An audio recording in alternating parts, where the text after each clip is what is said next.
If I had waited, one more chest pain, I would have been dead. If I had not run the red light, and that's what the doctor that defibrillated me, when I went back to thank him, he said, if you had not run the red light, you would not be here because you don't have that kind of time, right?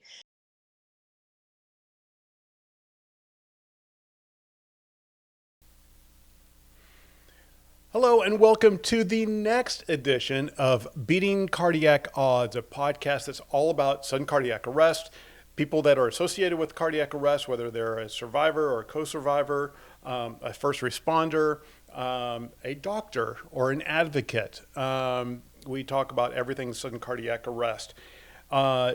We are going to be talking with Sue Chlebek, one of my favorite people in the world. It was so funny because we met each other 2 years ago in San Diego at the big CAST conference and instantly hit it off. And then we've seen each other and we've been connected over the last 2 years. And then we see each other in Phoenix and we're like, Definitely. I just think the world of you, Miss Sue. Okay. Welcome. Thank you. Thank you. Okay. So happy to be here. That's awesome. Love it. Tell me about your family. Let's start there. Let's keep it simple. Tell me about your family. This year, in August, I will have been married for 40 years to my husband, Dave. And we have 3 children. Our oldest daughter, Sarah, is 37 and lives just 7 minutes from us. And we're very blessed with our 2 grandchildren that Sarah has given us. Lucy is 4 and Theo turned 2 yesterday. Yay, it was so much fun. And then our son, Sam, is an electrical lineman. He is 28 years old. He also lives 7 minutes from us. And then our daughter, Sophie, is 21 and is a student at Indiana University. Those are our 3 children. Very blessed. Love our family times, and every Sunday we have a family dinner. If we're home, we have a family dinner, and it's just so much fun. And you're a few years ahead of us.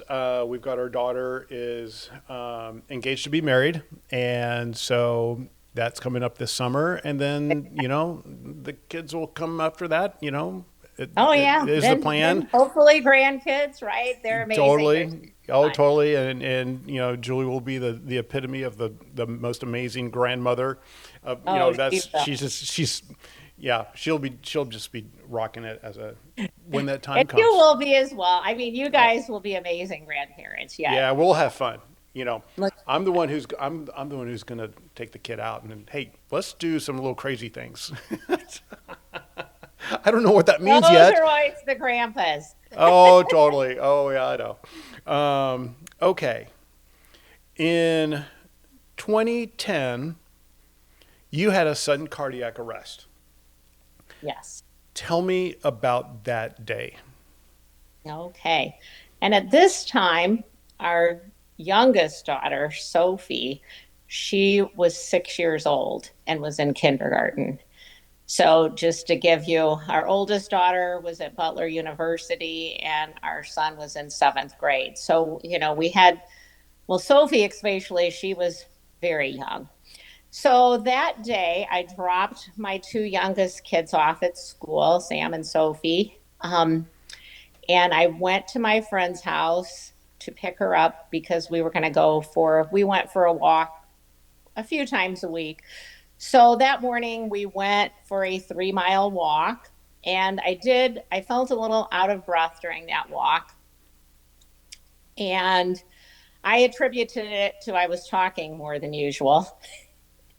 And what? So I continued my drive home, and on the drive home, I had a quick, sharp chest pain. So I got home and I Googled chest pain. Here I am. I'm like, okay, what could this be, right? What did the chest pain feel like? Sharp and quick. And so it came and went away. very fast. Yes, it was not bad. Um, because so I also had a heart attack and sudden cardiac arrest. But um so everyone's symptoms, may not be like mine, of course, and of course everyone's symptoms are different. But Totally. it was a very sharp, quick chest pain, and it was nothing that was like, this is so bad because it was so quick, but yet it was like, why am I having this, right? The first one I just blew off because we all have those you know little things where you just say, well, it's going to go away, right? So, but then I had another one. So I came home and I Googled chest pain. And of course, it says heart attack. So I'm like, no, that can't be me. I'm too young. I just walked 3 miles. I don't smoke. I'm fairly healthy, I think, right? So I sit down and I'm hoping that this will go away. Well, it didn't. I had another one. So I went back and looked at the signs and symptoms again. And I thought, well, I do feel, a little nauseous, maybe. So now you have got like 3 times where you've got a sharp pain, it comes and then goes away.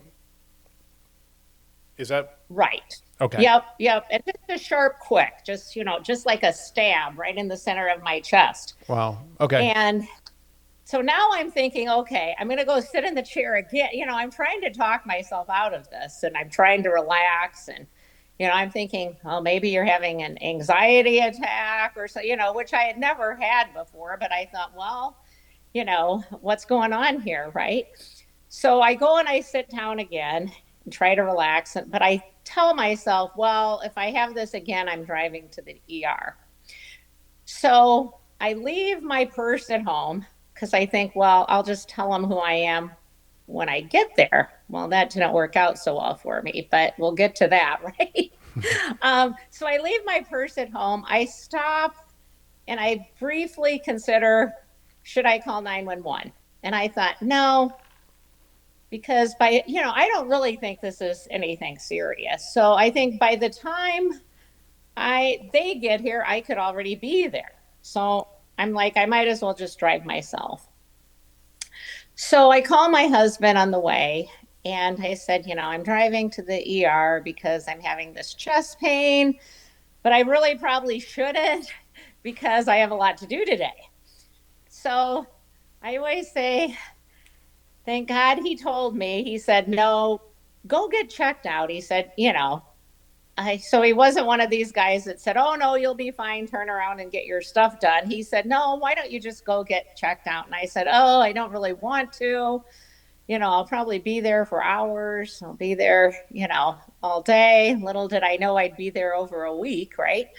So I continue my drive and I'm 1 block from the hospital and I have another sharp, quick chest pain. And that was really my first panic moment. Up until then, I I really wasn't that worried, but for some reason at that moment I panicked and I decided to run the red light. I did look both ways, but I ran the first red light of my life and went through that red light and then I parked right in front of the emergency room doors and left my car there and I walked in and I said, I think I'm having a heart attack. And the woman at the desk went and got a wheelchair. She put me in the wheelchair or had me sit down in the wheelchair and said, why do you think that? Well, I never answered that question because seconds after I arrived at the ER, I had suffered sudden cardiac arrest. So I was a code blue. I had stopped breathing. My heart had stopped. I was a code blue. And so, of course, after that, after the woman asking me that, I don't remember anything for quite a few hours. I believe is the time frame. But I was very fortunate. I was defibrillated with 1 shock. So, and of course, now they don't know who I am because I don't have my purse. So they went out to my car and got into my glove box, and they said, well, this might be her, but I guess a lot of people drive a lot of other people's cars because they said, well, we really still didn't know if that was you. I'm, but they looked me up in the computer. They started trying to call my husband at work, um, which was a little bit of a challenge because the switchboard operator kept hanging up on the hospital for some reason. Wow. But meantime, my husband, he had been trying to call me back, and he said, I think I need to leave. Where I think was I need to go. Because where was your phone during this time? so I had my phone was with me. I don't I don't know why. Can you get into a phone? I don't know. Um, I mean, recently there are settings for emergency contacts, and EMS and paramedics can get the basics, your first and last name, medications, that kind of thing. And you have to set it up. So, right. back in 2010, I have no idea. I don't think it was in 2010. I do now have that set up, but I don't think that was the case in 2010 because my phone was right there with me. And then I had like 30 missed calls from my husband, and I'm sure if they could have done that, they would have done that. Sure. But um so meantime my husband does leave work. He works about 45 minutes away. So they enter me into the system as Jane Doe. And to this day, if I look at my medical records, it says also known as Jane Doe. Oh my gosh. So, um, they're running every possible drug test on me. They did think I was probably a drug user, um, because, I guess just like the week before there had been a sudden cardiac arrest that was a drug user. I live in a relatively small town. Um, so it was very huge for them to save me from sudden cardiac arrest. It does not happen a lot, but when my husband did get there, they said, what drugs is your wife on? And he said, none. And they're like, sir, you have to level with us. Oh And my he said, gosh. I can't even get my wife to take a Tylenol. And they said, well, are you sure? You might not know. And he said, I'm pretty sure my wife is not on any drugs. But um, so yeah, so I was defibrillated with one shock. Um, sometime later, then my cardiologist is my new cardiologist because I didn't have one up until that day. Um, he is standing over me saying, Susan, Susan, open your eyes. So I am. I mean, meantime, they've run a brain scan on me to see if I was brain dead, and um, but I still had good brain functioning. So he's saying, Susan, Susan, open your eyes, and I'm opening my eyes, and I am thinking, oh my gosh, I either am dying or I'm having a very bad dream. Little did I know that I had already died, right? And was Yeah. coming back. Um, so, yeah, I'm trying to scream. I can't. I'm intubated. I'm trying to move, but they put me in the temporary paralysis. So I can't move. I can't speak. I'm in a lot of pain. My chest is hurting really bad because, they've done CPR on me and cracked some ribs. And so I'm just in a very bad shape.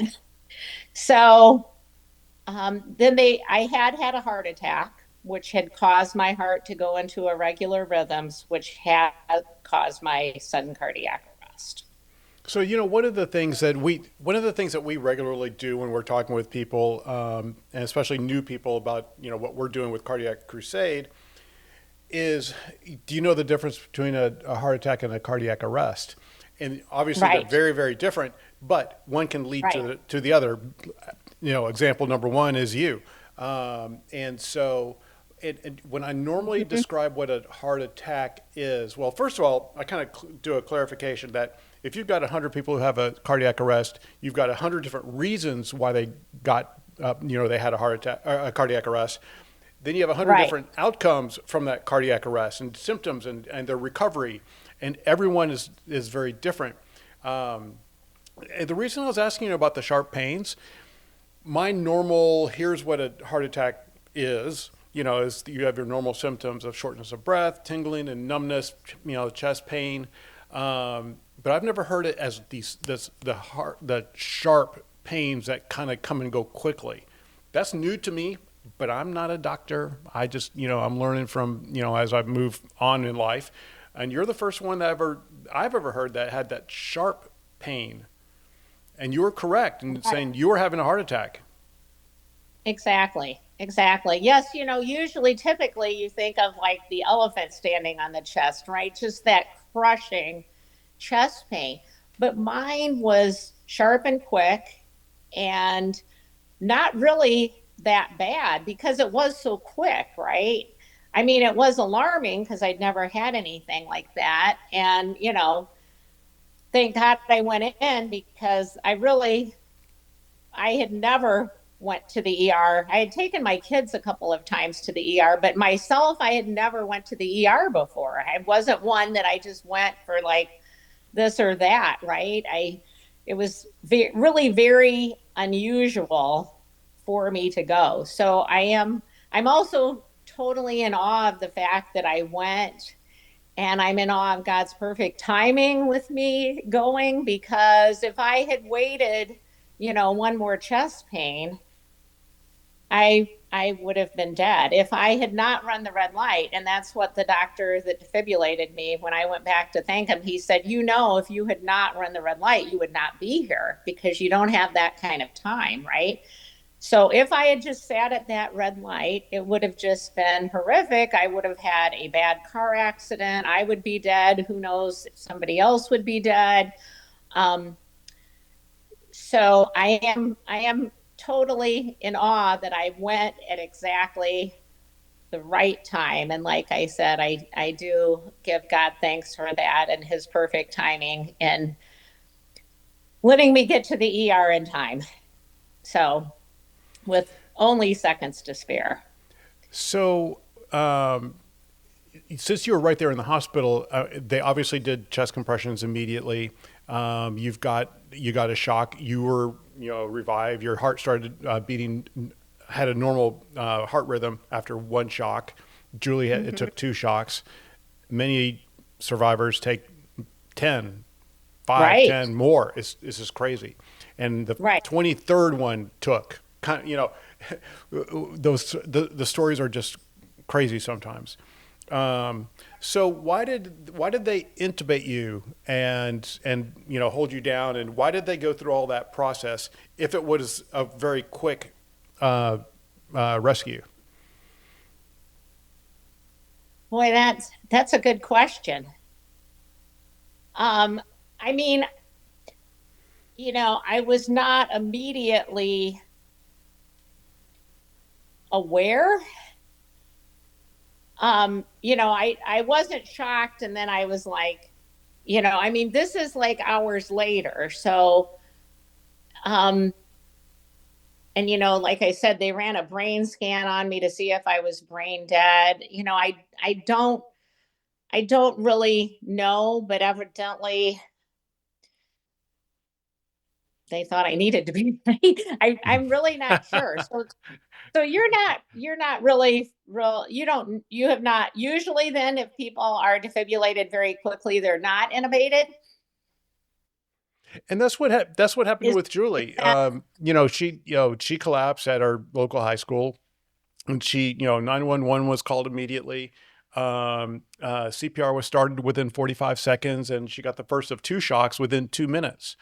Her last memory is talking to her friend on the sidewalk, and she felt faint, and she reached her hand out because she felt faint. It never reached her shoulder.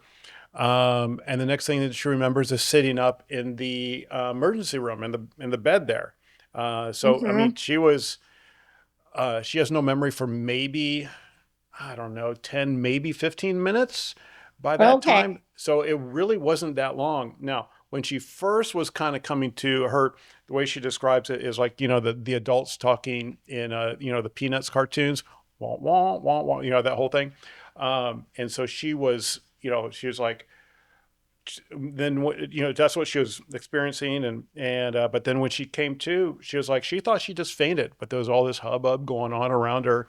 And then Sure. I show up and she's sitting up in the bed there, and she was like, I'm sorry. And I'm like, this is before I knew anything what was going on. And then she was like, okay, well, do you know how long this is going to be? Because I've got a hair appointment at 3 o'clock. That sounds And like me. Yeah. I've got a exactly. lot to do I today, started right? laughing when you said that. I got shit to do here, people. Exactly. Yeah, one thing I had to do, I was supposed to drive on a field trip for my kindergarten daughter, right? We were going to go to the fire station that day. And I guess when someone went in to tell the teacher, she was very annoyed when they said, "Oh, Mrs. Chlebek is not going to be able to drive today." Little did she know what the situation really was, right? I wasn't just one to very easily cancel driving on a field trip, but I tried. You I did. wanted to be there. I knew I had a lot to do that day, right? Absolutely. Well, you know what? I don't know on the timing, but if you had actually had gotten to the point where you are driving the group, the students, your kids to Oh, the fire station, well, maybe you were at the Whew. fire station when it would have happened, and they have AEDs, Oh, right, right. Yep, yep. you know, Exactly. but then we could what if this to death?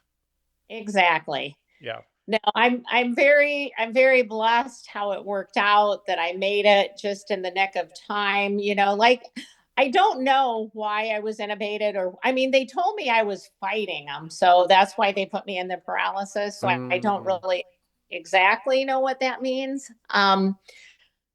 So, but I do know it was several hours before I was aware of anything happening. They had done all this, they had done the brain scan, which I don't remember. They'd done all this blood work. Sure. Um, so, I mean, I was then very, very touch and go for um, for over a week. I was in cardiac ICU for over a week. I had an inner aortic balloon pump, which was helping my heart to pump because my heart was pumping so poorly. Um, and I don't know if it, after maybe I didn't have a good strong heartbeat after they defibrillated me. I don't know if that had anything to do with it, but my heart was very, very weak And after. I totally forgot about that aspect of your what happened with you. Because with Mm, Julie, she had zero blockage. It was just a total 100% electrical, and right. it just went zzz, and she. So, but you had you had plumbing issues, I did. I had both, which, like you said, this is always something that, so many people interchange the two. But it's and they are it's way also different. important for people to know you can have the electrical problem, you can have the plumbing problem, or you can actually have both. Yeah. So, So, you know what? There's a great opportunity. Let's talk, and this is, and I'm going to talk from a total layman's, non-medical professional, perspective. For those watching, a heart attack and a cardiac arrest they're very, very, very different. They involve the heart, but they're very different. So, in a nutshell, a heart attack is plumbing. You get blockage in your arteries, and it gets more and more blocked. And now your heart's trying to push blood through a more restricted area. That's where you get the shortness of breath, the chest pains, the sharp chest pains that I just learned today. Is one of the possible symptoms. But you can have these symptoms for hours, days, weeks, and if you go to the hospital, a heart attack is actually quite survivable. And and you can get the balloons like you said, or you get the stents put in, which just opens up Hmm. the arteries, or you can just Hmm. get a bypass surgery. 1, 2, 3, or 4, or I think there's even 5 somehow. And so. So if you go to the doctor when you're feeling and experiencing these symptoms, a heart attack is quite survivable. Now, let's go to sudden cardiac arrest. Sudden cardiac arrest can happen uh, for 100 different reasons. If you have 100 different people, like I said, you have 100 different reasons why someone had sudden cardiac arrest. Julie had 0 electrolytes. That's the only thing that they Wow. can kind of figure out. That's it. Wow. Wow. And so, with a sudden cardiac arrest, things can cause it. Yours was caused by your heart attack symptoms and what was going on that side of you. Um, with a sudden cardiac arrest, you are alive, you're conscious, and then literally from 1 second to the next, your heart goes from da da da da da da da da to this, and the and Hmm. so now outside of a hospital, number one, call 911. Number two, start CPR immediately because your brain starts to die in 3 minutes if you don't get oxygenated blood to your brain. So, but Hmm. the thing is that with doing CPR and chest compressions, you're not restarting the heart. You are only buying minutes. So if there's someone who's having a sudden cardiac arrest, call 911, start CPR, but find the AED. And where is the closest AED? And that the shock from the AED is the only thing that will bring your heart back to a normal. We'll take it from this to this. It took you one time. It took Julie twice, 2 shocks to make that happen. And again, everyone's a little bit different. Um, so that's let me actually, while we're talking about that, the step 2 and step 3, that's where cardiac crusade comes in. Because I looked at my phone and I said, now I know the difference between a cardiac arrest and a heart attack after Julie had hers in 2018. And now I understand the importance of knowing where the closest AED is. And so I looked at my phone and I said, why is it that I can say, hey, Google, hey, Siri, where's the closest Starbucks, but I can't do that with an AED? Cardiac Crusade started from that little simple thought. And we have made incredible progress. We've done a lot. You know how you eat an elephant one bite at a time?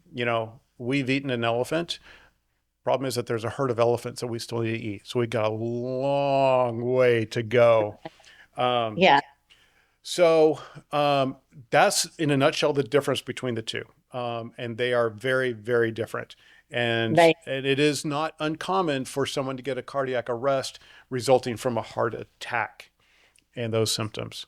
that's Okay. actually So very now you're in the hospital. Now you're in the hospital and you're dealing with a lot of medical issues. And okay, congratulations, you survived your cardiac arrest. Your chest, your ribs are broken. You're in a hell of a lot of pain. And now, what do they do to take care of the plumbing side of you?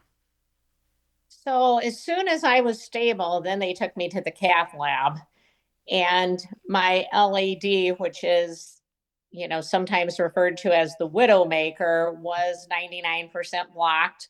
So I had one stent put in my LAD. And then because my heart was not stable at that point, that was when I had the balloon pump. So, which I had for 3 days, which means you have to lay in a bed at a 30-degree angle and not move for 3 days. So you eat like that. So for 3 days I laid in bed like that. But I was very weak. So um and yeah, then I spent 1 week in cardiac ICU. Um when they got me up to walk, they said, this is not going to be easy. And I said, oh, what are you talking about? I can walk, right? I had so much water weight, and no, walking was not easy. I had put on about 15 pounds of water weight. And um, so I went home soon after that, and it has been a journey. I was extremely depressed when I got home. I was not really functioning very well. I was having a lot of PTSD, just trying to figure out why it had happened to me, and just struggling with all those issues of being a mom to, very young children, and trying to get back to normal life. So it has been a journey. So, um, you can go there. You can go where I'm opening the store or not. You don't have to if you don't want to. Did you see a therapist? I did. Do you want to Sure. share? You can, or if you don't want to, you don't have to. Um, and and I'm sorry. What was the question, Greg? It's more, one of the things you're talking about PTSD, Mm-hmm. and it's Mm-hmm. important for people, whether they're the survivor or the co-survivor or a rescuer, because that's traumatic. And how do you deal with it? And advising someone to go to see a therapist is really important. And I just want to It kind of is. go over. So, what did you get out of it? Why did you decide to see a therapist, and how did it help you? Well, I think one of my doctors actually recommended it, and said, I'm pretty sure you have PTSD. Um, another doctor said to me, you need to get over this. Like, Right. which And that's old school and then new school, which is actually why I brought that exactly. up. He said, you just need to forget that you had sudden cardiac arrest. I'm like, I don't think that's possible. You No, are so far out of touch with what I am going through that I cannot see you as a doctor anymore, because good you for do you. not understand this at all. Which, I mean, most doctors don't, because they haven't experienced it, right? But to actually, for someone actually to tell me I needed to forget it, I mean, as we know, um, as sudden cardiac arrest survivors, as we know, we do not ever forget it. I mean, yes, it definitely becomes easier with time, and we are not, held down by it like we are in the very beginning, hopefully, right? I mean, it's kind of the five stages of grief where, you finally get to that acceptance. And I have reached that stage, and I am very thankful to have reached that stage. But I did go through, the denial, the why me, and till I did reach the acceptance. And that, I mean, it took several years, right?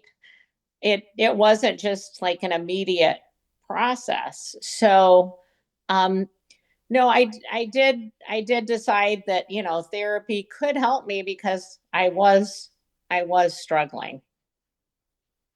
You And know, and I do recommend, because most people, I think most of the people that I have talked to that have had sudden cardiac arrest do have some sort of PTSD or depression or anxiety. I don't know if there's any statistics on that, but I do believe that it's a very, very common thing. it So is. that's And why I, I'll I, go ahead. I do decide too to be open about it and say, yes, I struggled with this. You may also struggle with it, and that's okay. And let's bring that out on the table and talk about it, right? And that's why I brought it up. And if anyone would be open, and I know you, I think I know you well enough that you would be very open about that. And thank you for being open about that. Um, Definitely. Definitely. because I mean, anything too to help others, right? I mean, that's also, I mean, you and I, and everyone in our circles, I mean, we are trying to prevent sudden cardiac arrest, and we're also, through knowing each other, we're also trying to help others, and um, help them deal with their survivorship, right? So that is also, I believe, part of our plan. To touch one last time on the therapy side. So I don't know if you know, but obviously I'm a co-survivor. My wife Julie had her cardiac arrest in 2018. Hmm. Um, but I'm also a first responder. I was playing hockey, old man hockey, and just beer league stuff. And someone in the game after us, I was in the locker room, and someone ran in and said someone's having a heart attack. It was a cardiac arrest, but that's what he said. Hmm. I ran out Hmm. there in my socks, and he was laying on his back. He was unconscious, and he was not breathing, and the whole thing. So I started doing chest compressions. For 3 minutes, I broke ribs. I could feel them. I could hear them. Um, Yeah, but good for you. yeah. You got some good chest compressions then, right? Can I That's a tell you? Can small I tell price you? to pay in life. Can I tell you a weird thing? A weird sensation. So I'm doing compressions. I am so focused, and after Julia had her cardiac arrest, it was like, what would I do in that situation? How would I do it? And I just jumped in there, and because I knew exactly what to do. It was kind of freaky. Not, it was. I don't know how to explain it. I just jumped in there and I just did what I had to do, um, Hmm. uh, and so I'm breaking ribs. I can feel it. I can hear them, and I know I'm doing it the right way. And there was actually one of the guys on the team uh, uh, said, "No, he's breathing," and I paused for a second, and he's doing the agonal breathing, which is Hmm. Yeah. it's that you're dying. That's the Hmm. body sign that the body is dying. Hmm. So I said, nope, no, that's not regular breathing. So I continued for 3 minutes, and then a medical professional showed up, hip checked me out of the way, and she took over, and I started shaving his very, very hairy chest because the pad would not stick to his chest, and plus he was sweaty and hairy, and so we were dealing with that whole side of it. But he lived, and I love that, Craig. yeah, I don't think I have heard you tell that story yet, but I love that. the That's so family amazing. the family doesn't want to. We've never met, and they want to keep it private. So I only bring it up, and I never will never mention the family's name, even though I am connected with the wife. Hmm. He does have some. There was something with his spine, not receiving oxygen, so he uses a cane to get around, even though he's getting a lot stronger. I mean, before he was like had this contraption, so he is Right. improving. Yet to meet them. Maybe one day I will. They're not ready, which is fine. Right. Which is kind of my point is, if you're never ready, that's okay. If you That's want to okay. meet, we could, I'll be there in a second. Hmm. And with me and Julie, I was like, we couldn't wait to meet everyone, including the first responders, Exactly. the twin girls who, the whole thing. We were just like, got everyone. And I wanted to know down to the minute. That's why I know exactly what happened in the sequence. Um, Hmm. And that's your personality, right? I mean, Totally. that's my Oh, right. personality as well. I could not wait to like go in there and thank the doctor and the woman at and and the woman that gave me chest compressions, right? I do know who all these people are, and they mean the world to me. Oh, You know, everything so I I thank them all the time. all the So time. it was very important for me to meet them. But others prefer to, lay low and not be And as it, outward about it. and that's part of the 100 people have 100 different reactions to it. Some just don't. I want to go in Hmm. my little cave, and if that's how you deal with it, fine. One thing that Fran, our mutual friend who had a cardiac arrest 30 plus years ago, says, and she's a therapist, she says this about me: everyone deals with it different. What does Greg Kuhn do? He starts a charity. you know uh, so how do I deal with it? Amazing. This is how I deal with it, and Exactly. so I love it. that's what it was. But the reason I even brought up the hockey player is because I did tell that story to Richard Price, who is the president of PulsePoint. They are our database partner. Work with them very closely. The first thing he said,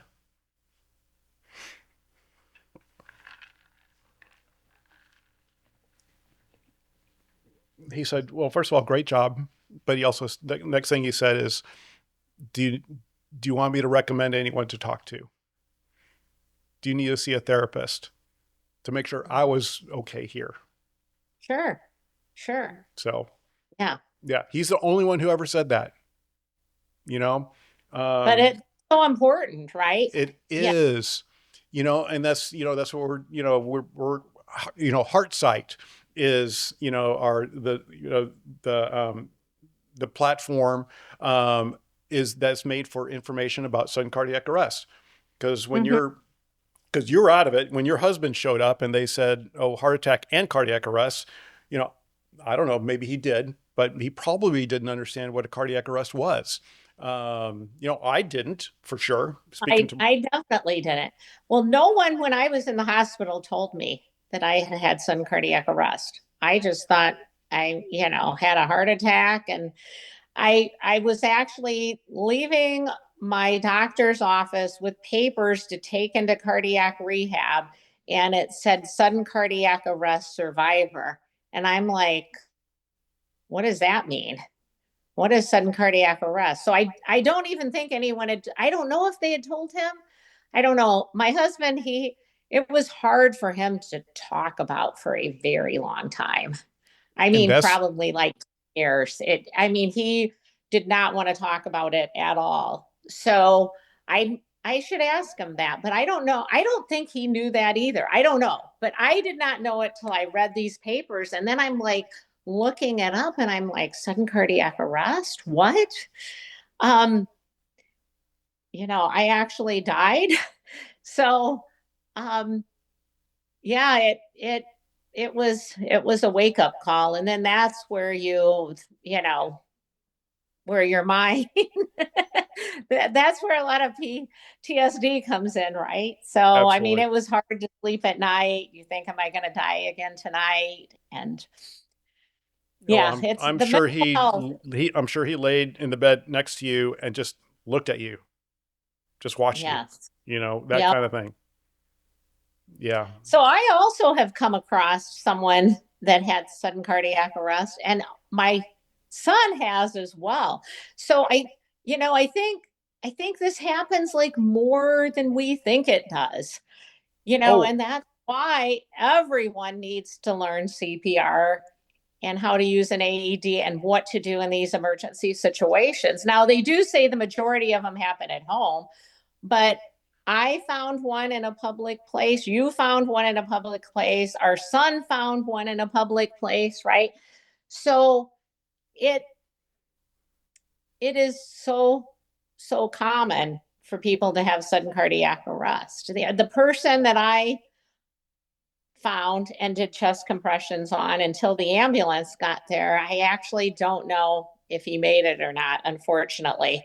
I went to the hospital afterwards, but of course they couldn't tell me anything. I wish what I had done was left my name and phone number and said, if he wants to get a hold of me, here's my name and phone number. But I well, didn't do that. can you tell us that story? What happened? Yes. So it was around Halloween just a few years ago. And my husband and I were driving. My husband was driving. I was the passenger.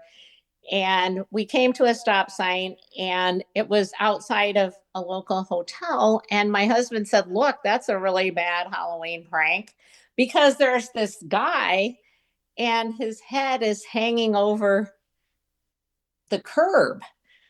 Um, and I'm like, wait a minute, let me out. So I jump out of the car because I'm like, this might not be a Halloween prank. He just thought like somebody had put like this dummy like into the road as a Halloween prank, right? Sure. So I get out and here is this guy. Um, it hadn't been long. He had a burning cigarette in in his hand still. And um, so I started chest compressions. Um, my husband called 911 and then he got out of the car and came to relieve me. And we just left our car right at this. right at this intersection, right? So he came to relieve me, which I was thankful for, and he was also trained in CPR. So and I feel like his compressions probably, were better than mine. He's bigger than me, so I think sometimes that gives some good chest compressions, right? So we Sure. continued giving chest compressions till the ambulance got there, and they started using the AED. And my husband said, "Come on, Sue, it's time to go."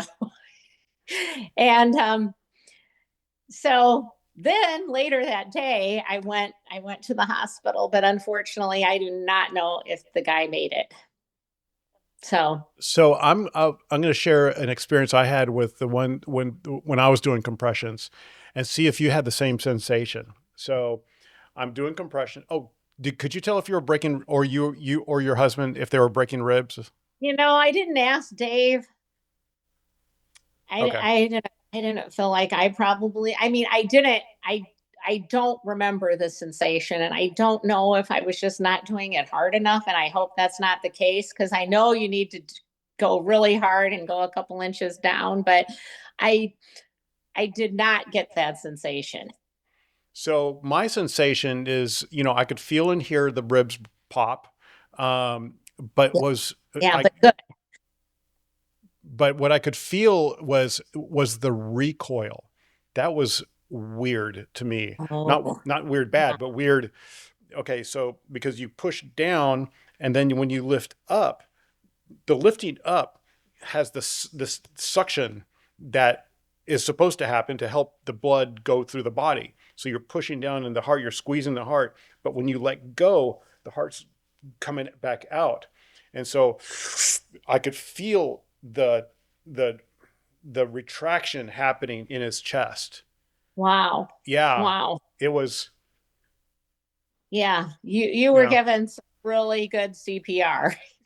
I did there I'm friends with one of his teammates, and one of his teammates got a report from the doctors, like the next day, saying that this happened, yes, ribs were broken, which equals good CPR was delivered. Exactly. So, but the one thing And I did, some people worry about that. They say, "Oh, I don't want to break somebody's ribs."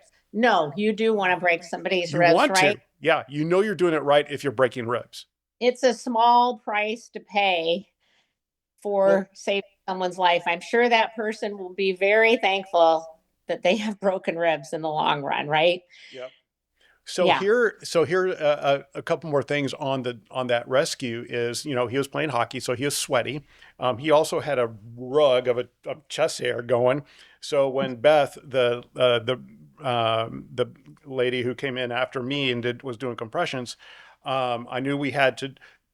Let me back up. The pad on here, pad on here. When I showed up, 2 minutes after he collapsed, and it took 2 minutes for me to come to the scene. At that point, the pads were already on him, so the players already the other players already had the wherewithal to put the pads on. The problem is, so you have his the AED pad here, and it's kind of like floating on his chest hair, kind of thing. um, yeah, and yeah. and so it wasn't making, it was not making good, skin contact. So the first Right. time when the AED said stand by, don't touch the patient, analyzing heart rhythm, it didn't do a shock because it couldn't read anything. Mm-hmm. And Mm-hmm. so I talked to Brandon Guess, who is the first, who we're friends with to this day, first paramedic on the scene with Julie. Told him about it, and he goes, yeah, that's an issue. Did you just get another set of pads and tear off that chest hairs? I'm like, oh, fuck. you know, I didn't even think about that. Um, No, and no, you're just a moment. and so there's Yeah. two things that, and I I don't feel any guilt. I know I did the best I could with You what I did. had to work with, equipment wise, and also mentally wise. And plus, I've just never done that before. But I And could have he's done two alive. things. Huh? And He's he's alive. alive, right? He's alive. And that's one thing that Brandon also said, is that he can't tell you the number of times he comes up to a scene and there's a lifeless body laying on the pavement, and there's 10 people standing around looking. Do Exactly. something, you know? And I think yeah, we also want people to realize that any CPR is better than no CPR. And that was my Do it to the point. best of your ability, right? I Yep. mean, you can have a million excuses why you can't do it or don't want to do it or whatever, but really just do it. Do Just do it. anything. Give that person a shot at life. Exactly. Even if the quality of your CPR is 10% of whatever measurement you want to put out there, Mm-hmm. Do give it. them, do it. Do Right. something. The worst thing you can do is do nothing. It's just to stand by and look, like you said, they see so many times. So the two things that could have been done if I were to do a debrief on what our situation is, it would have been helpful to have like a hand towel to dry off the sweat off his Mm. body. Mm-hmm. And so now all the AEDs, because this happened at our local rink, which are owned by the Dallas Stars, and at each rink there's like two sheets of ice.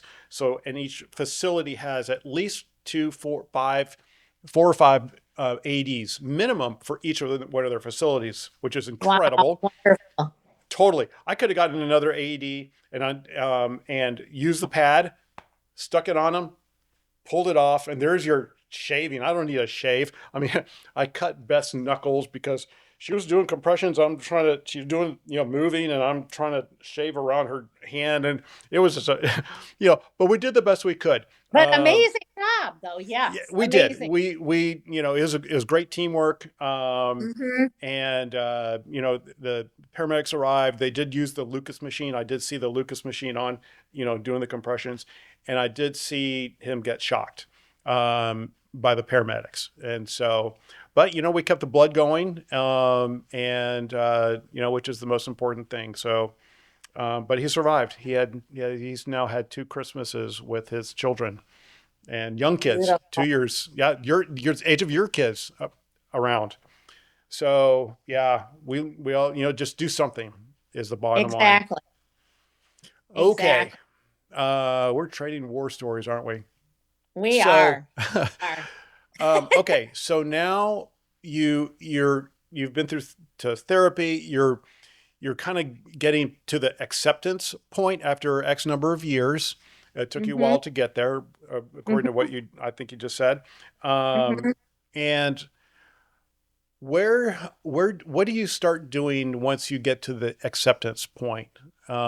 Is there advocacy? I mean, obviously you go to CAS, which is the Cardiac Arrest Survivor Summit. Mm-hmm. What? That took me a while to get to that. I think I went for the first time in 2017. So I guess that basically Steve, our mutual friend Steve, talked me into that. And, I was very hesitant, but so thankful that I went. Um, but I did start advocacy work before that. I'm also with an organization called Women Heart. So I actually went there was accepted into that program in 2011. So pretty early on, and did training at Mayo Clinic to do a lot of training on heart, just all heart conditions, and also how to do public speaking and telling my story. And so I had some training with Women Heart. I'm actually going to be in DC next week. I'm headed there on Sunday, um, to do some advocacy work at the Capitol. So So what yeah, is it you're at doing with your point, What is it you're doing with your advocacy work? Or what's a goal? What's your goal and or mission there? well, I do different. So I'm going with Women Heart next week. So we're going to do some things like the Step Act. Um, there's a Reduce Obesity Act. There's just some things like the Step Act.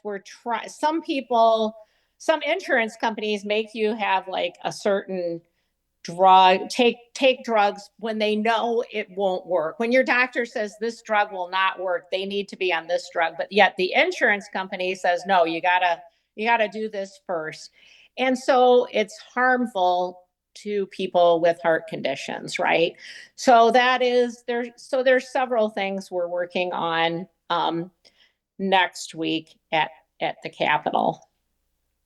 So, um, so yeah, I've done public speaking for American Heart Association. I've done work with Sudden Cardiac Arrest Foundation. Um, I've I've done quite a bit of traveling and public speaking.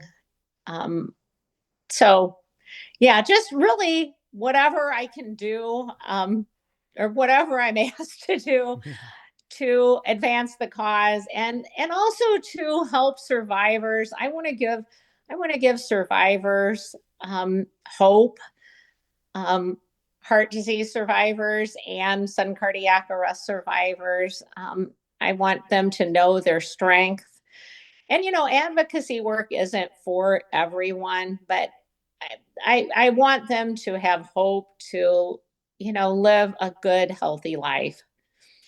And is that your message when you're asked to give a speech? What is your message? Um, well, I guess depending on who I'm speaking for, right? Sure. Um, and I mean that is one of my strong messages. But the main message, I want people to live healthy lives. I want them to um, so they can avoid heart attacks and heart disease. I want people to know CPR and how to use an AED because I think that's one of the things really that I'm most passionate about is because this is how we can save lives, right? And I want survivors to have hope. So I guess I have quite a few messages actually. So So, one of the, and I don't know if you know this statistic.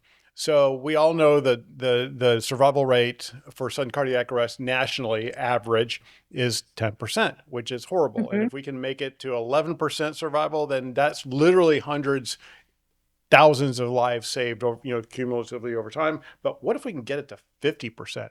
So in San Yeah, Diego, the survival rate, obviously depending on where you are in the city, is between 50 and 70% because the that's eight that's so amazing. incredible because they have lots of AEDs, but just as importantly is they know where the AEDs are located. They're mapped. There are over 2,600 mapped AEDs in San Diego. So that's why they have such a high survival rate. So I'm going to see if I'm going to throw this your way. So if you get a shock within 2 minutes, do you know what the survival rate is?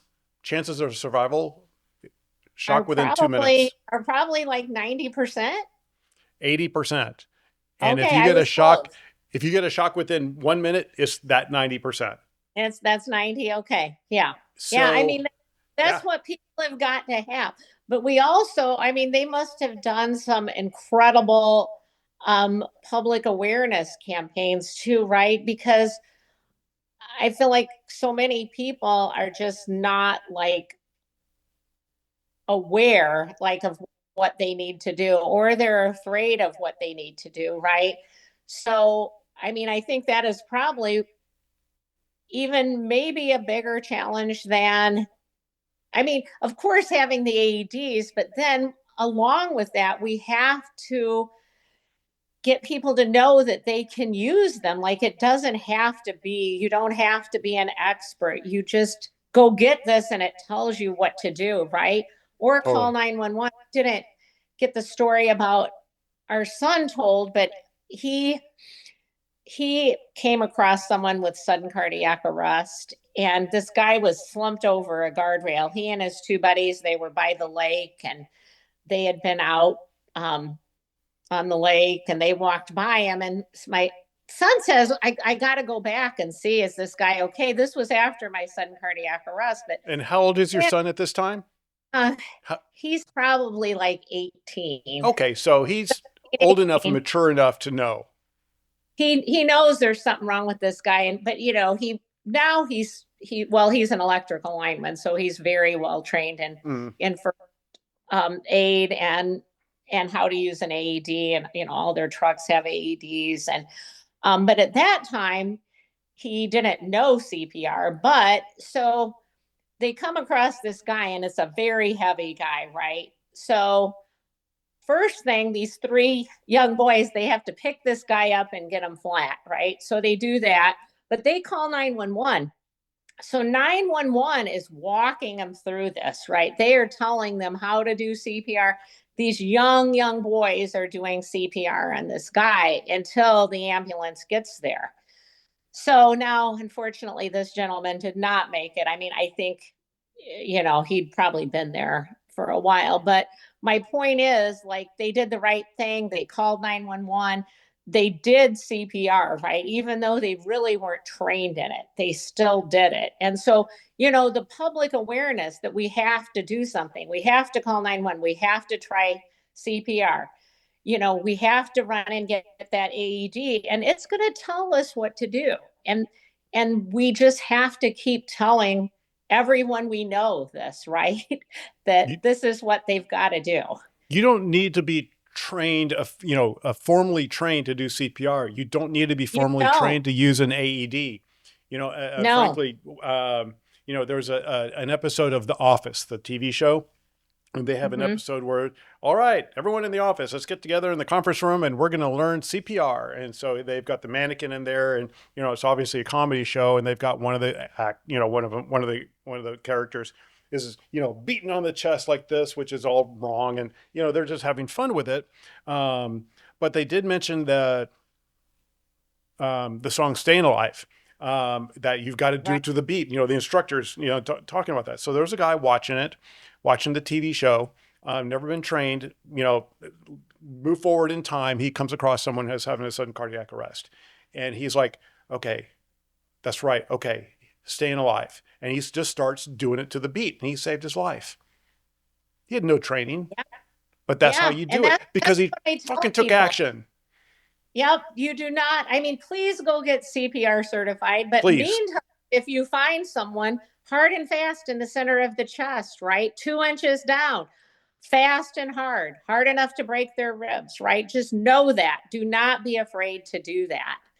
And that's another thing that I have done as part of my advocacy work. I do have 10 of the CPR dummies, and I have taught hundreds, maybe thousand, maybe a few thousand people hands only CPR. I've done as young as fifth grade. I've went into schools and taught them what to do in an emergency, and so I think that is very important and something that people can learn very fast, right? Like, and the dummies help you learn, like, this is how hard and fast you need to do it, right? So So one of the things, we have a mission to map AEDs, and our first location was Western New York, Buffalo, Erie County, Niagara County. So and we started with 115 and ended up with over 1,200 mapped AEDs after our campaign was over. So great wonder. success. Part of that process was Erie County was, they're applying to become a heart safe community.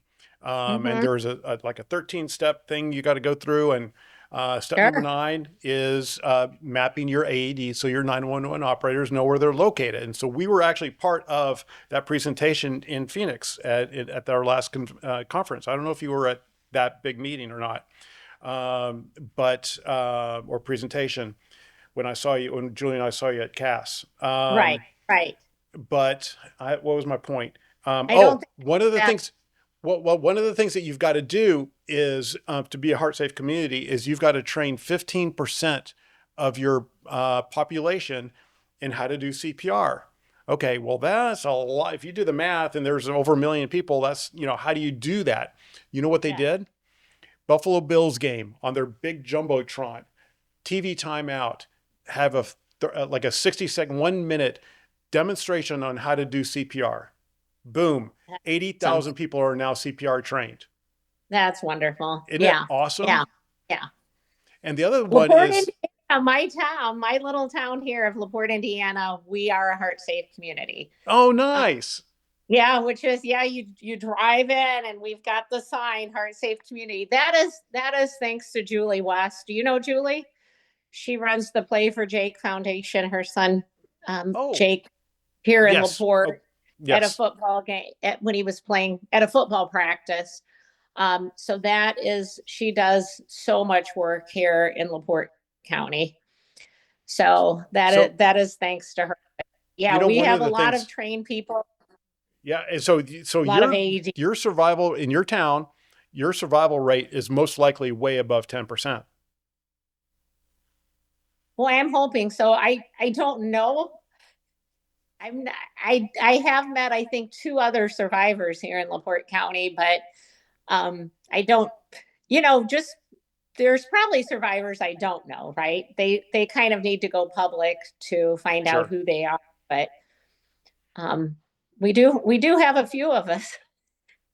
But that's a testament for becoming a heart safe city. And Exactly. sneak peek, Exactly. Cardiac Crusade is kind of working with Heart Safe. And we were, to Wonderful. be determined, announcement coming soon. But yeah, there'll be something, just a little sneak peek on that one. The other one Ooh, is after very good. Julie, yeah, after Julie had her cardiac arrest, there's a group of her friends and me, we all got CPR trained. And I remember, doing the mannequins, and you push down in 2 inches, and you hear the click, click, click, because Right, right. and then later I saw a YouTube video of a real sudden cardiac arrest from like a police camera, a security camera, and that was not even close to what I'm seeing. And this is before I did CPR the hockey player. Um, it is messy. It is not clean. And the word I use is antiseptic. The little mannequins, it's so clean and pure, it's like, Right, it's not, right. the guy's Yeah, not sweaty and he doesn't have a hairy chest. real life is not like that. Yes. Not at all. So No. actually, I edited together a video um, to the song "Staying Alive," of course, and it's 100%. And it starts off, you know, uh, when someone has a sudden cardiac arrest. Of the people who have sudden cardiac arrest, 90% die. That's the first graphic that shows up. You know, Sure. you know me well enough. I'm a positive guy, but I want to know how the 10% live. What happened to allow those 10% to live? So I use real police video.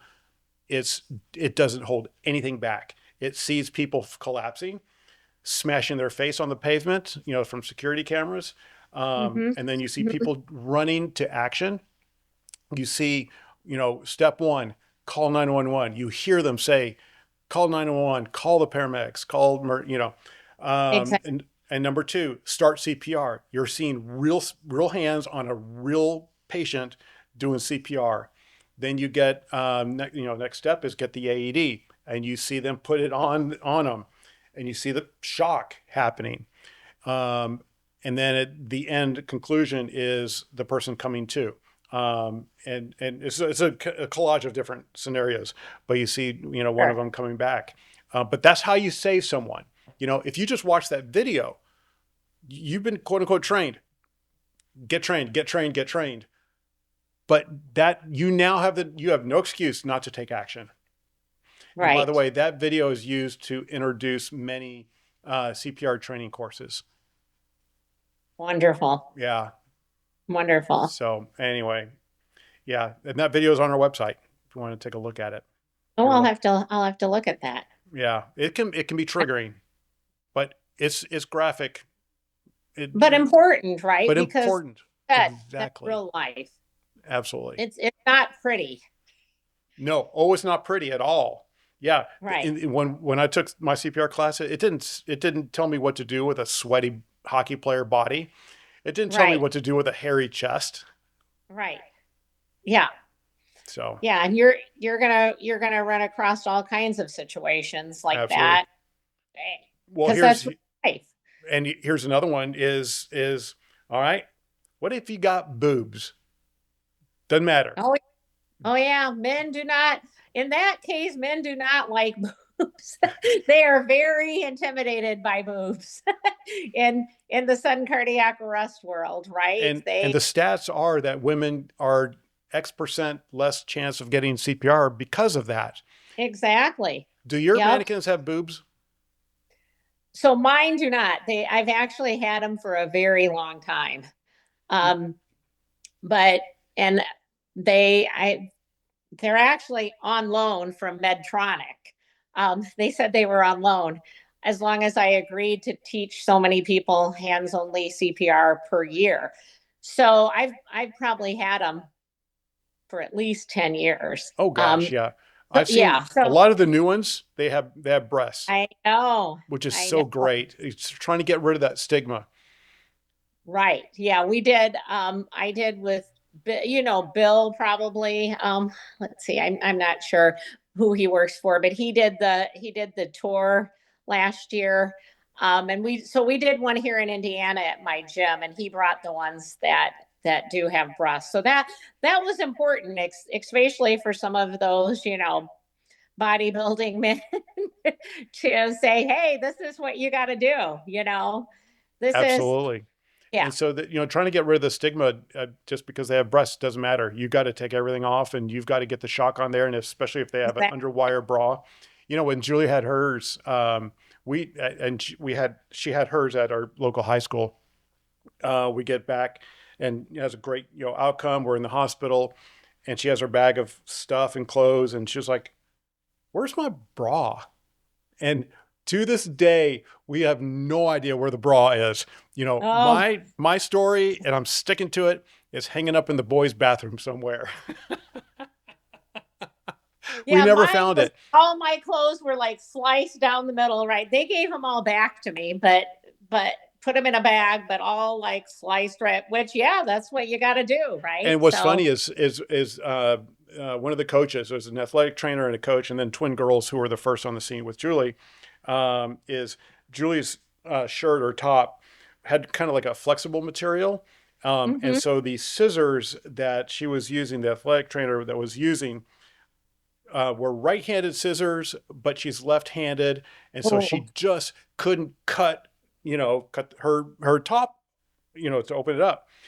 And mhm. the coach, using adrenaline, just literally tore it off of her. All right. Yeah, totally. Oh, rock star. Oh, her All right. friends. Yeah, Yeah, that's what we need is a little adrenaline, right? oh yeah, that was Yeah. me for 3 minutes. I kept going and going and going, pushing down and breaking ribs. But man, my shoulders were sore the next day. It's amazing what you do when you're and like you said, you just like I just like started doing it, right? I mean, it was just like because it's so much in my head that that's what I need to do. um Yeah, if I find someone like that. So, it was. and It that was. I think you and I experienced the same thing. We just did it, and I can't think of a better way of saying that. You no, just you just there's no second thoughts, or you just start doing it. right. Yeah. And it Yeah. may not be perfect. It's not going to And be it may not pretty. be perfect, but you just do it to the Right. best of your ability at that time. Yep. Do the best you can with what you've got to work with at the time. And, but yeah. Okay. Yeah, So, when we were yeah. in DC with Ed, we go in front of the White House to teach CPR and the mannequins. And yes, those did have breaths. And so, some gentleman comes along and we're like, do you want to learn CPR? And he's like, oh, yeah. He said, oh, but I don't want to do it on that one, the What? one with breaths. And I think it was Ed or John, that had a little talk with him and said, "Hey, is this your wife with you? Do you want to save your wife?" And so he did agree to do it on the female mannequin. So, um, That's your stigma right there.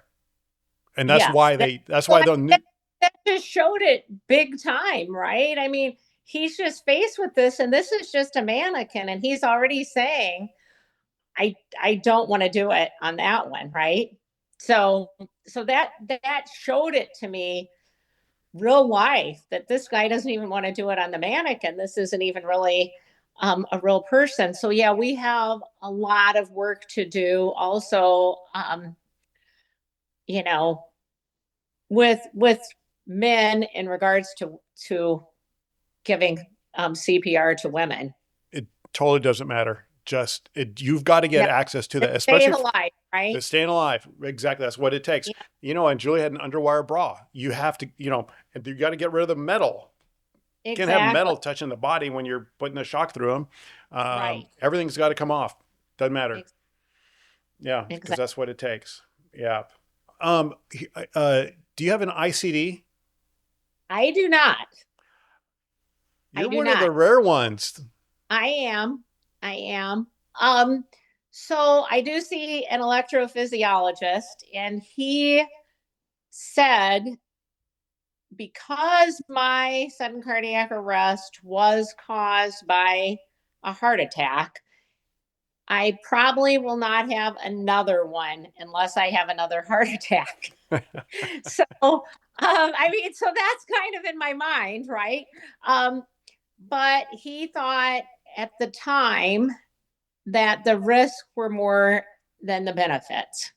So, um, he said, ICDs do come with risks. So, and he said, hopefully if you have another heart attack, you're going to know what it's like since you have had one and get yourself to the ER. So I do not. So yeah, there are a few of us that do not, but I am one. And some people actually don't like to validate the sudden cardiac arrest in heart attack patients. I'm sure occasionally you'll see that conversation on one of our groups. Well, that's not really a sudden cardiac arrest, but yes, it Well, it's it definitely a cardiac arrest. it it really is. You are dead without Yeah. If your CPR, heart's and doing this, it is still sudden cardiac arrest. It totally. is like you said. There's many causes of sudden cardiac arrest, and that does not make it any less valid Absolutely. to to have a heart attack before your sudden cardiac arrest or at the same time. All right. One final question because we could talk forever. Oh, we can. Oh, I We're know. Exactly. This is just a continuation of San Diego and Phoenix. Okay. What do you get out of going to Cass? oh my gosh, so much. I come back on such a high, right? I I I get such a high from being with my fellow survivors is one of the is one of the main things. I love to be with my survivor friends and my co-survivor friends like you, and just people that get us right and that we can have these conversations with and understand us. And then of course also the education. I always learn a lot, um and which I am always wanting to know more about sudden cardiac arrest and how to save people from sudden cardiac arrest. So that also is a very important thing to me. So those two things. But yeah, I wish we could go yearly. I do too. 2 years is too long. It I is. need my Sue hug at least annually. Come on. Oh gosh, yeah, it would be great So to Tyler, I'm sure you met him. He's helping us out with Cardiac Crusade and joined me and Julie in Phoenix at the last CAST convention in December. He mentioned something that I didn't even really think about. We've all been to the conventions that are, let's say, on technology or landscaping or whatever other convention topic or subject it is, that is focused on industry that it's talking about. Mhm. Cass is the only one that I can think of or that I know of that, yes, they talk about technical AEDs and, that technology software. medical stuff, obviously, that whole thing, and they have the conferences and the booths and all that. But Cass is the only one that celebrates I cardiac know. arrest survivors and their co-survivors. It's so wonderful, isn't it? Yeah, and in Phoenix, I loved when we all got to march in and with Mo playing, and I mean it was such a good feeling, wasn't it? It was great. Yeah. I did an interview with Kim, who is, her son passed away. So she's actually a bereaved. And you know how we have our name tags, and you can add the little sticker things. And Julie has survivor, I've got co-survivor, and a Mm-hmm. couple of the little things that are applicable that you just kind of build on. There was Mm-hmm. none that says bereaved, and Uh, that needs to happen next time. did she point that out, or yeah? No, she just mentioned it. Okay. Yeah, Um, that would be important as well because that they're caring so much, right? Yeah, Kim, I know Kim. She's an amazing person, oh, isn't she? I love her so much. oh, Yeah. Kim is the best in the world. Yeah. And I did an interview with her, Oh, and that's she taught, great. and the work that she has done that to save lives, and Mm, they have, and she actually,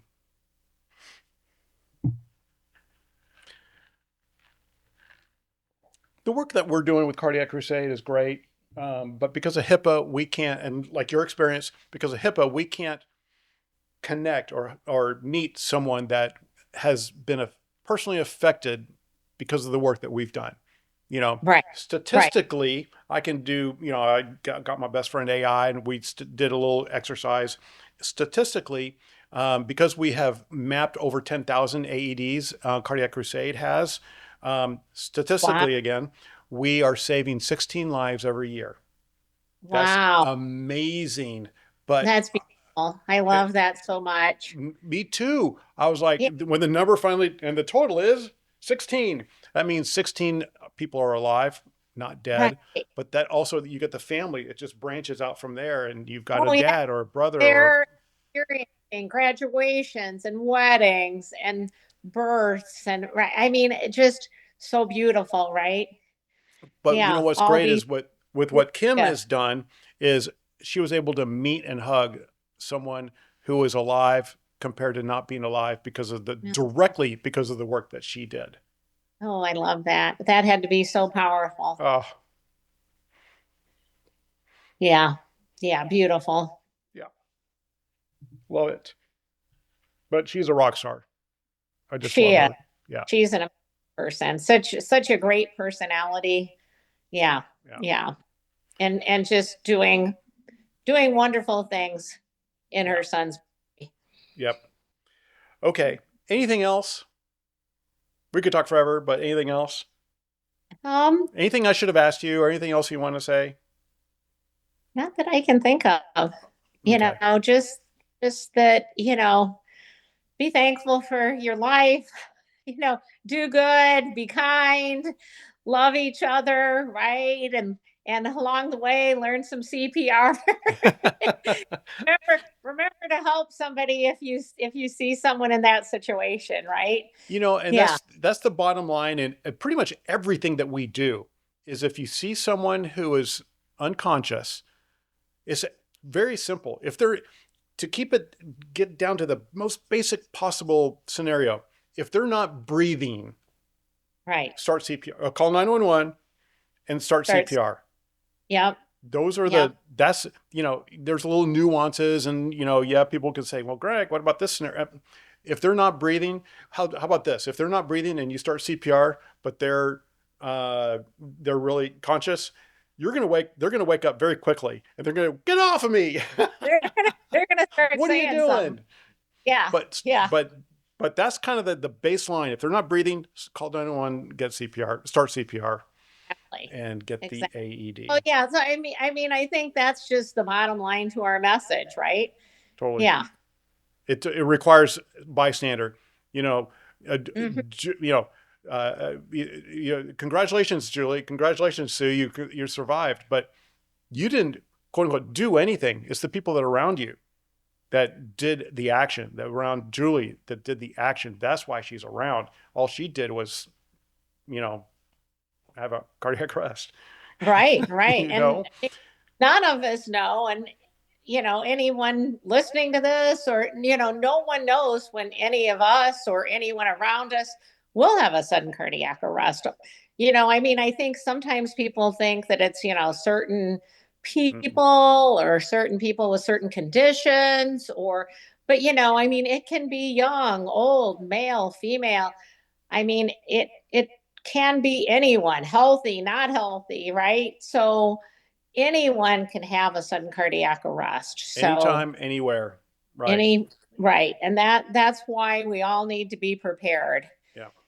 In Exactly. your mind, get prepared to save a life. Yeah. Ask yourself, what would I do if I came across this person, and know that, and then do it Yeah. if you find a person. And that was our experience. Your and my experience when we came across that situation. We just did it, Mhm. and it's Just weird, you know. yep. Yeah, it was surreal, but it was yeah. Okay, blah blah. You're the best in the world. I Aw, thank I just you love you, as and well. So thank you. Thanks to you and Julie for like everything you're doing. I mean, you guys are doing an amazing job. Um, I love all of your advocacy work. You're saving 16 lives a year. That's so amazing. and growing, baby. That is, I mean, just keep up the good work. Don't lose heart. That's just what we have to keep doing, right? Like we Yep. have to keep working and trying and getting the word out, right? So yeah, so thank you. Thank you You for what oh, you of do. course, and I want to ride off in the sunset doing this. You know, this is a obviously a passion. So okay, Exactly. Sue, we could talk forever. I love you so much. You're the best in the world. And Love I you, can't wait for Greg. my next Sue hug, and we will see you online on a regular basis. Oh, definitely. Definitely. It's been great, Greg. Thank you so much. And say hi to Julie. Will do. All right. We'll talk to you later. Okay. Bye.